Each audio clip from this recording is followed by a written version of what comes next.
او ما باز دومره سپک لیدلی دي، دومره سپک او شتي چې کله زنانه تیریږي نو په هغې پسې به یو داسې خبره وکړي چې هغه مسلمان د هغې د اورېدو طاقت نه لري، دومره سپکه خبره به وکړي. شتي داسې که نشتي؟ که زما دا خبرې غلطي او زه ځان نه پکې زیاتی کوم ما ته ووایه چې داسې خو نشتي، موږ نه دي لیدلي چې زنانه روانې دوی به په دوکان کې ناستئ نو په دې زنانه پسې به څه وکړي؟ خبرې به پسې وکړي.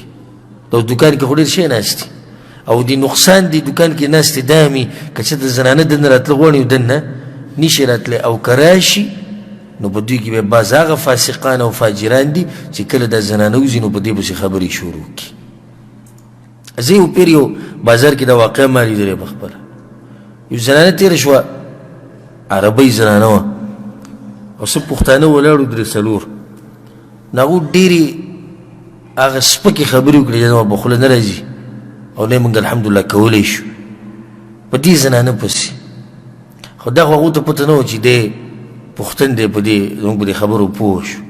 زه پسې ورغلم، دعا سلام مې ورسره وکړو، ای صاحب ما څنګه چې ما ته یې کتو حیران، د عربۍ ګورې د پښتو یې زده کړې که څه.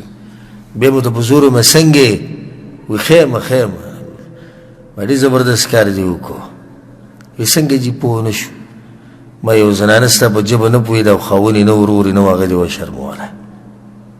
ته ما ځان ته مسلمان وې او بیا ته ځان ته پښتون وې، ستا په ښځه پسې ښځې دې ما شتي که ستاسو ښځې شتي وي او شتي ما که ستاسو ښځې بازار ته لاړې شي او دقه شان خبرې پسې وکړي تا چې کومې وکړي سم خیال دی؟ ستا په خور پسې څوک وکړي، ستا په مور پسې څوک وکړي. او بیا مشکل دی چې په دغه ژبه نه پوهېږي، که دومره غیرتیان یې خو بیا په عربۍ کې خبرې وکړي مخامخ ورشي، یا چې ورسره پلاري روري خاوني نو بیا دا تذکره وکړي چې ښه ټیټ چاپین کړي او کار دې له وکړي مضبوط. دا څومره بې غیرتوب زه دې ته وایم چې زنانه را روانه ده، الله دې کړي چې کافره زنانه وي او الله دې کړي چې لنډې او تنګې جامې اچولي دي او ځان یې په شرمونو شرمولی دی. خو دا خو د هغې کردار دی که نه، زما او ستا کردار خو به د قرآن او حدیث په چوکاټ کې که نه. دې به اوس ته موږ ووایو زنانو ته مه ګوره، نو اوس څه وکړو چې وایي زنانه ځان داسې کړی.